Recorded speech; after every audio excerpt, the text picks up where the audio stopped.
Hello, wonderful person. Welcome back to Stories Quick.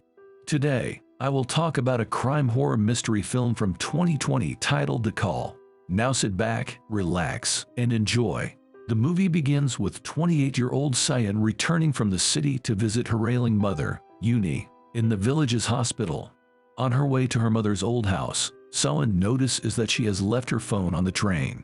While unpacking, Cyan finds an old functional telephone, allowing her to call on her number. A guy picks up her phone and demands a reward in exchange for her expensive mobile before hanging up.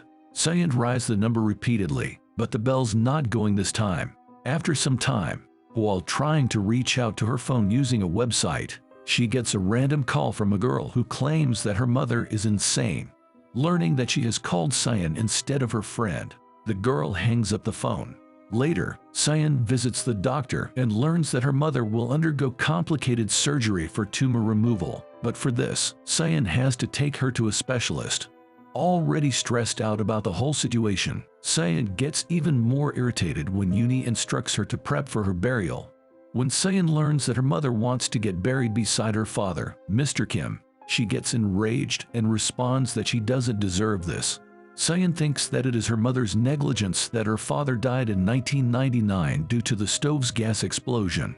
After visiting Mr. Kim's grave, Cyan returns home only to get another call from the same woman, Young Suk. Still considering it as her friend Sunhee's number, the scared girl reveals that her mother is going to kill her and requests her to call the cops to her mom. However, Cyan responds that she has reached the wrong number, enraging her again. The strangeness of the call begins to unfold when Cyan notices that the girl has mentioned an address similar to the one written on her postal cards.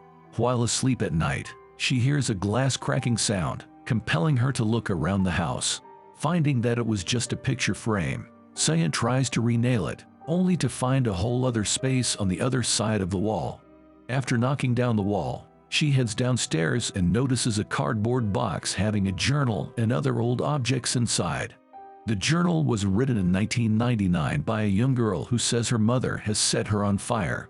When Cyan shows the girl's picture, taken on November 26, 1999, to a nearby Strawberry Gardens owner, Sung-ho, the man reveals that the girl was Young Suk, whose stepmother, Yo-K, was a shaman. Sung-ho seems to know much more than this, but he avoids sharing anything with Cyan. While returning from the Strawberry Garden, Cyan comes across a store owned by Sunhee, the same name as the girl on the phone said. Cyan finally realizes something wrong when the girl on the phone starts screaming while being tortured by her stepmother. When the girl tries to escape through the stairs, the mother follows her, causing the fire to fall due to retaliation from both sides.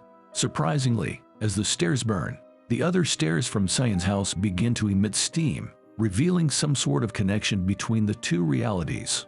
After realizing that Young Suk is the girl who calls her every day to get rid of her stepmother, Cyan receives the call again and tells her everything she knows. However, it turns out that time at Young Suk's reality is still behind when the picture was taken. It is November 18, 1999, in Young Suk's world, but the photo that Cyan found in the basement states November 26, 1999, which means Young Suk's picture is yet to be taken. When Cyan tells Young Suk that they are living in the same house 20 years apart, the latter doesn't believe it and hangs up the phone before getting instructions from Cyan to watch the news of a plane crash tonight. At the dinner table, Yo-K orders Young Suk to eat the meal or end up in the mental institution where she came from. Hearing this, Young Suk begins to act weird by forcefully stuffing food inside her mouth until she is stopped by Yo-K. Suddenly, Young Suk hears the plane crash news, compelling her to call Cyan again and ask about this weird situation. After a small introduction, both begin a conversation, with Cyan telling Young Suk about the discovery of new technology and its features. At the same time, we see Young Suk in utter shock hearing that the world has advanced this much. When Cyan tries to search more about Young Suk on the internet, the latter stops her saying that she is cursed with an evil fortune according to her mother.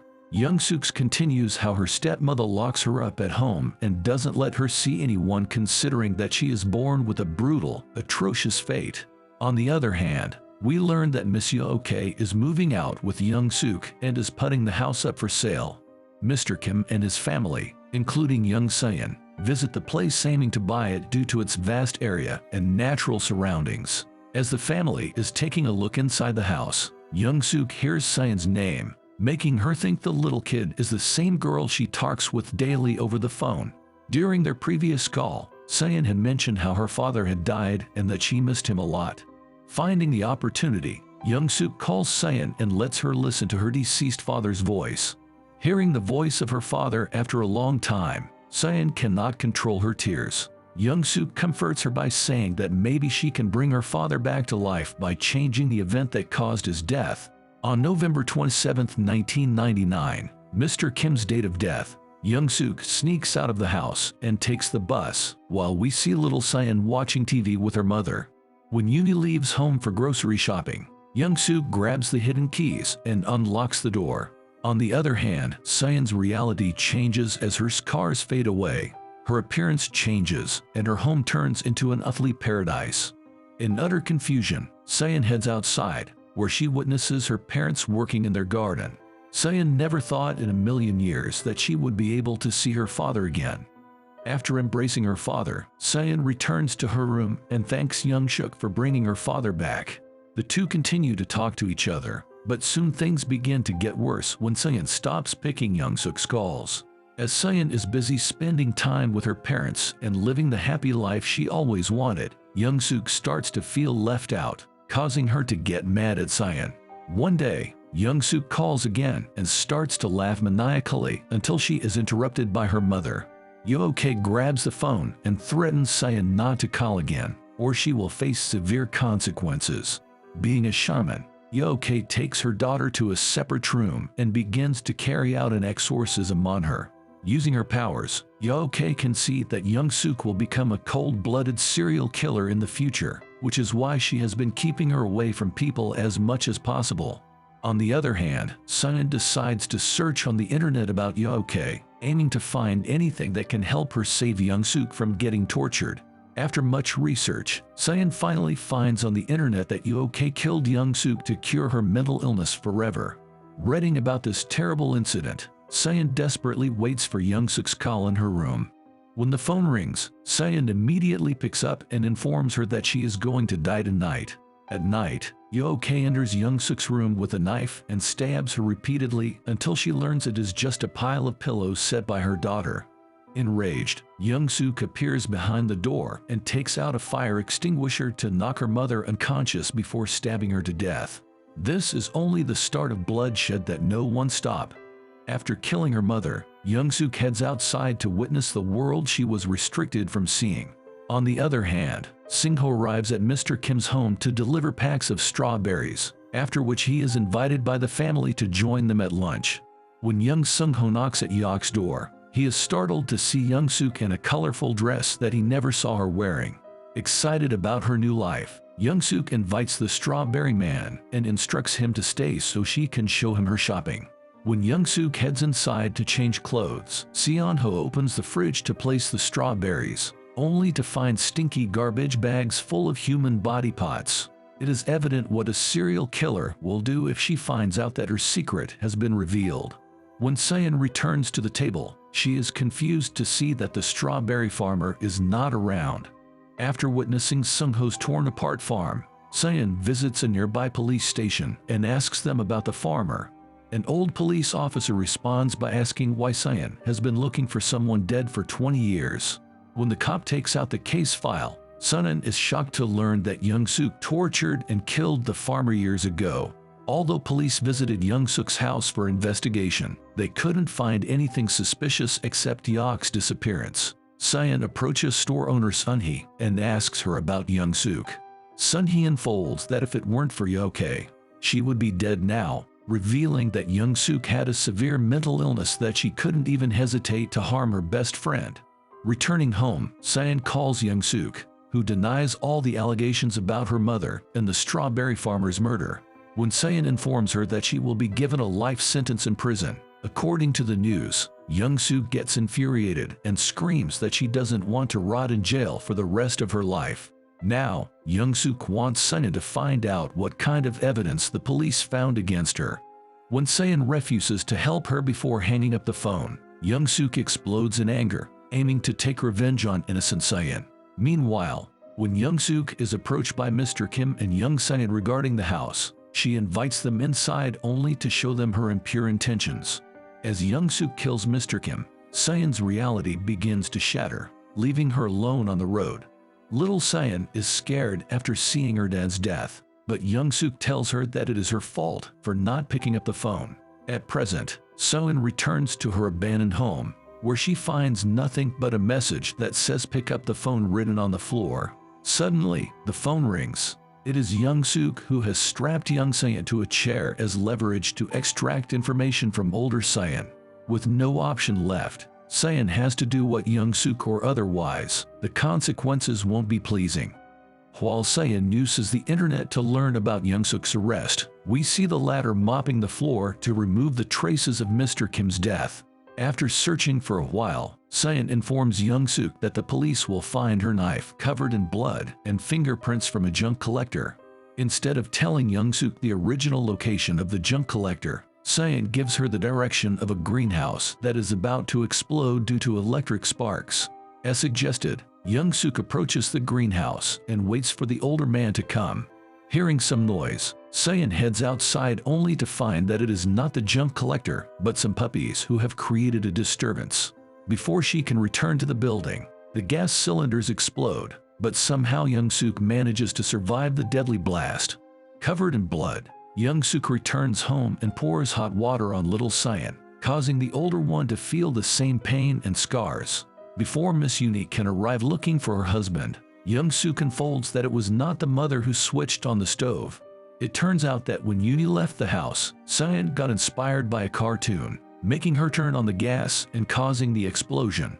All these years, Sayan had accused her mother of something she never did. Now, Sayan can't do anything but repent of her earlier decisions.